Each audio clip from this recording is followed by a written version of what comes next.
Donald Trump and the Republican Party won the 2024 general election. To many, this may have come as a surprise, because most observers predicted a very close outcome.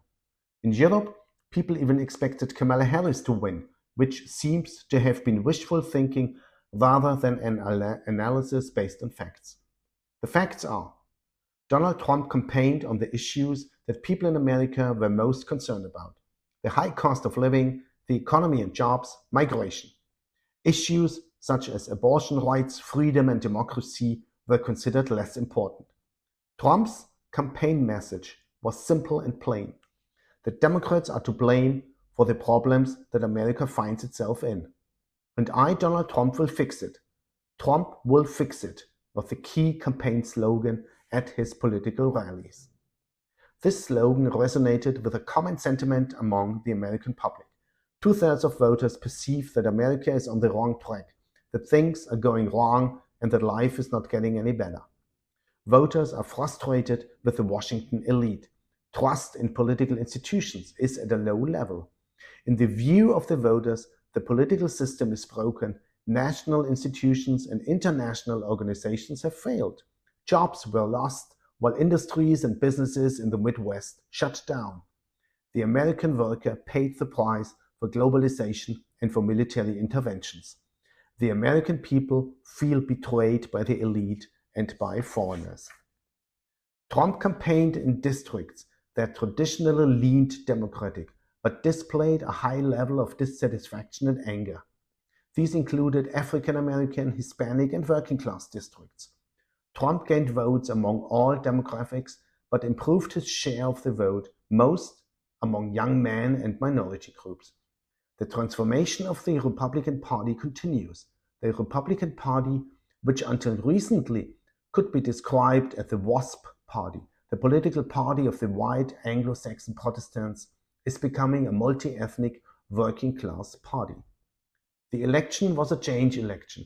People want change. They sent Donald Trump, the anti-establishment candidate, back to Washington.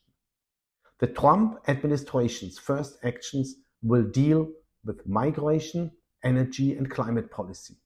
In Congress, the focus will be on parts of the tax codes which are due to expire in 2025.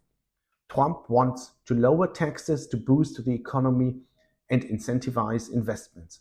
But Trump's tax and economic policy will further aggravate the budget situation. A growing chunk of the US budget goes into debt service, and the US, no doubt, has a sovereign debt crisis.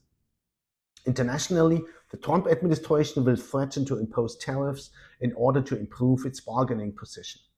Mexico, with its organized crime and drug cartels, is a primary target of US tariffs. But other countries, such as China, Europe as a whole, and Iran, are targets as well. Trump is not a warmonger. He wants to pull America out of conflicts. He wants ceasefire deals in Ukraine and the Middle East, and wants no escalation with China over Taiwan. Trump's foreign policy is transactional. His administration is skeptical of international organizations and will not engage in multilateral agreements. While America's interests are defined domestically, there is a clear message to the world: don't mess with America. If this happens, the US will retaliate. Peace through strength will be a guiding principle for the Trump administration. Europe has to come to terms with this fundamental change in transatlantic relations. Under Trump, the relationship will be less of a partnership and more of a transactional business case. America is granting a grace period to Europe. But Europe has to take its destiny into its own hands. America will no longer be the one responsible for providing security and prosperity in Europe. Europe has to reduce the trade imbalance and follow US interests in the world, including sanctions. European businesses have to invest in America and create jobs in America. Europe's business dealings with China will be seen as a huge irritant in the transatlantic relationship. The interests of America are shifting toward the Indo-Pacific region and focusing on China, on deterring and containing China, to be precise. To conclude, the Trump administration will bring political uncertainties, but it will cement America's role as a military, economic, and technological superpower.